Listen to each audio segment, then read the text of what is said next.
Yo, what is up guys? Welcome back to a brand new F1 22 esports video. Today is round 7 around Monza in Italy and we're heading out for our first Q1 run, which is gonna be one of the toughest qualifying sessions of the year. And that's simply all to do with the curbstones we have to drive over. First and second chicane you have to cut a track, you basically have to cut over the sausage curbs to open up the second one more. And unfortunately on this game, it's heavily affected by FPS, which I didn't realize until like 20 minutes before the session started. So yeah, I had to adjust to low FPS very fast, which is going to make this very difficult.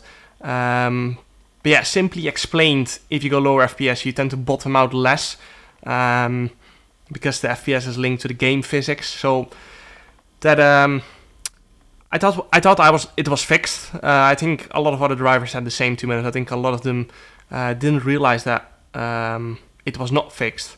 And as you can see, I'm testing it actually on the outlap to see how it's gonna feel on actual push lap, because I was not fully used to it yet. So that's gonna be one. And then of course Monza is always such a fun track, very hard one, low downforce. Always have to drive the car very much on the limit. A lot of rotation needed because of the low downforce, which feels always very nice on this game. So we're gonna try and still make it into Q2, of course, and try and do it on one set of tires, as per usual. We always try to make it into Q2 on a single set of tires, but we've only managed to achieve that once, and that was Austria. But yeah, let's head into it. We're still in the championship fight. I'm sorry I'm not putting the championship standings up, because I simply cannot find them anymore from what they were like at this given race. So, that's unfortunate, but if I do find it for one of the future races, I'll put it in for sure as we go into turn 1. Missed the sausage curb a little bit. You have to ideally drive it over with your floor. If you hit it with your tire, then you're gonna lose a big amount of time. In real life, of course, if you drive over a sausage curb like that with your floor, you will jump into the air, do a freaking backflip or something. Same for the second chicane. This time, we took it much better than the first corner. We took it properly with our floor. And through Lesmo 1, a little bit of understeer. Lesmo 2, need as much rotation as possible, which you managed to do pretty well. A little bit off the limit, I feel like, on the exit. But we managed to get around it. Into Ascari we go. Middle split is going to be 52.477 into Ascari. Could have taken a little bit more apex there. Again, the lower FPS would help with that, because you tend to bottom out less fast. And it's been an okay lap, not great. We're definitely going to have to go out again, because you need a pretty magical lap to manage to go into Q2 on a single set of tires. Especially with pace disadvantage we have. We're just not as fast on this game, whether it's setup, driving style, or both. We usually are like 1-2 tenths of the pace on personal best compared to most drivers. So by the end of that first run, we're in P12. Another set of tires have been put on, and we're gonna try and improve a little bit. I would say at least a tenth. And as I said in past videos, we just need to gain like 1-200ths everywhere. 100 would be fine already. Into turn 1 we're gonna go. You can see we clattered the sausage curb a little bit, and as I said on the last lap, that just cost you time, and we lost 700ths, I think so. And that's gonna be tough to make up for, because now we're gonna have to gain more than that 100 I was talking about every corner. 700 down into sector 2. I'm gonna try and gain a little bit back in the second chicane, which we haven't quite managed. We gained 100, which would have been perfect if we didn't lose 700s in the first corner. 400 gain through Lesmo 1. Let's see if we can gain a little bit more back through Lesmo 2, which we managed to do. And now we're almost equal on our lap time again, which is great. Now we just need to keep gaining through Ascari and Parabolica. Ascari is the corner coming up now. And let's see if we can take a little bit more apex again. I just missed the apex with that entry understeer, and we lost 300-400ths through there.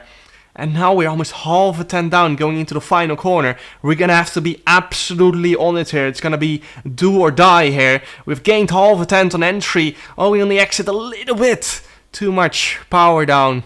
and we lose the back end. I was trying to avoid the Ferrari there. And yeah, we're most likely out of Q1 here. Because we're P13, there's still a lot of people to finish their laps. You can see we've already dropped down to P14. There's Ferrari still to finish. We're already down in P15.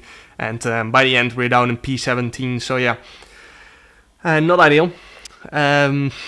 Just not fast enough. Not good enough of a lap. Just a bad lap as well. And if you are too slow in general on PBs and you also don't do a great lap in the actual session, then that just means you're gonna go out in Q1. So out in Q1 we go. Nicolas Longuet bangs in a very solid lap, 118.335 ahead of Barry Worman, Thomas Ronhard, Lucas Blakely, Patrick Siepels in P5, very solid, Daniel Haddad, Brandon Lee, Danny Bresnay, Freddie Rasmussen and Sebastian Job in P10 with that 18.9. I think he only managed to get a used tire run in. Onto the race we go now then.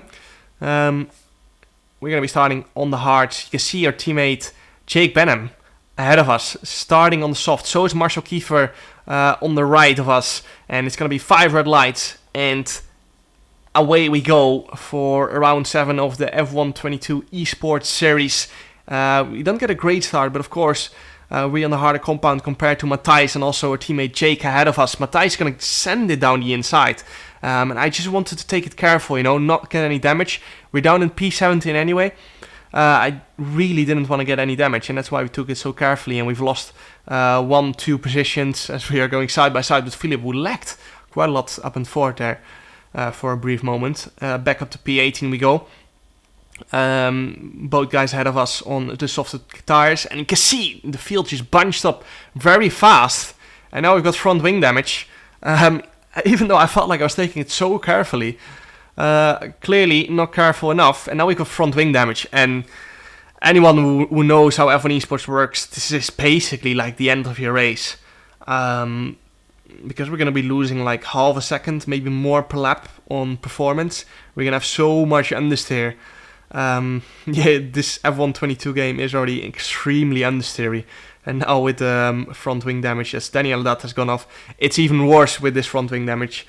And yeah, very unfortunate for Daniel Haddad, because he started in P6, I think so. And now he's in last place. I decided to let Philip go here. I felt like it was ridiculous to try and fight him with front wing damage. And we're going to do the same to John Evans if he goes for the move in turn 1. At this point, all we can do is just keep driving. And try and stay in the DRS, I feel like, because there's just no point in doing anything stupid like boxing already for a 2-stop perhaps. Makes no sense. We're just going to keep fighting. Try not to ruin other people's races as well, because there's just no point in doing that. We're just going to try and stay in the DRS for the next few laps. As Daniel Haddad has managed to catch back up. He's right behind us now. And he's probably going to pass us into turn 1 again. We're not going to fight it too hard. I turned my overtake on to make sure I wasn't going to lose too much time to John Evans and drop out of DRS. Daniel Haddad is going for the move here. Down the inside he goes. And that's going to drop us into last place, actually. I'm not sure. This actually might be the first time ever that we're in last place. Feels very much not ideal. And we're just going to try and stay in the DRS with Daniel Haddad. He qualified P6, of course. So he should have good pace. And we're just going to try and stick in the DRS, which is not easy with that front wing damage. As I said, we're losing approximately like 5, 6, maybe 7 tenths per lap. But the DRS is helping us a lot. There might be more people with damage. Your teammate Jack Benham has rear wing damage, actually, which I think is a lot better than front wing damage, because at least the car is still turning. Whereas we are just limited by the car. This is very famous quote that says, the driver gets scared when he starts getting understeer. The passenger starts getting scared when the car starts getting oversteer. And that's very much true, When you get oversteer, you're still very much in control. Understeer, you're just limited by what the car is going to do. Into the box we go, though. Lap 14. We managed to stay all that time in the DRS of Daniel Haddad, who is 2.1 seconds behind Philip Reicheneder. Front wing is being changed, which is losing us approximately an extra 5 seconds. So if Daniela would box next lap, we would come out 5 seconds behind him. So yeah, that's very much no ideal. There's 13 laps to go in this race. As we drive out of the box, we're gonna be coming out around 11 seconds behind our teammate, who is in the train fighting for points. Just over 11.5 seconds. He's on the mediums as well. So by the time our tires have warmed up, it's going to be 12 seconds. So we've got quite the job at our hand here, gaining 12 seconds to the train that is fighting for points. And then we need to try and get past them as well. So it's very much likely we're not going to get points this race. I think that's very fair to say, which is not ideal for championships hopes. Philip Racing has boxed at the end of lap 15, coming out 8 seconds ahead of us. So we've lost around 6 seconds, 5 seconds with that front wing change. And now we're 4.3 behind John Evans. However, 7 laps later, we've managed to catch up to John Evans. And we're going to try and get past them before we start closing in on the likes of Daniel Haddad, who's boxed he's on a fresh set of tires. You can see his fast lap of the race as well. So he's absolutely flying. And he's going to try and still get some points after spinning out on the opening lap. Now, we're going to line up and move on the 2 guys ahead of us, John Evans and Matthijs van Erven. Matthijs on hards, of course. John Evans on mediums. And they've both got all the tires. And as John tries to have a little look in Parabolica after Matthijs run wide, we're going to go for a move now on to the main straight. I've turned on the overtake button, and John Evans is doing the exact same. And we're most likely going to be going 3 wide into turn 1. However, I decided to back out of it and get to live another day, because 3 wide into turn 1 Monza is not going to end well. And I decided to go for the switchback. We managed to pull off it beautifully. And up to P18 we go, not in last place anymore. And I hope that was my last time ever being in last place in F1 Esports. Now we're going to try and close that gap to Daniel Haddad and Marcel Kiefer. 4.6 seconds to Daniel Haddad, 5.7 seconds to Marcel Kiefer. We still have got some battery to use, which I will be using to try and get out of the DRS from John Evans, who is 1 second behind us. He's still going to get DRS on this next raid. We won't, but we're going to be burning that battery down to make sure he's not getting any DRS anymore. So we got a clean run towards the guys ahead of us.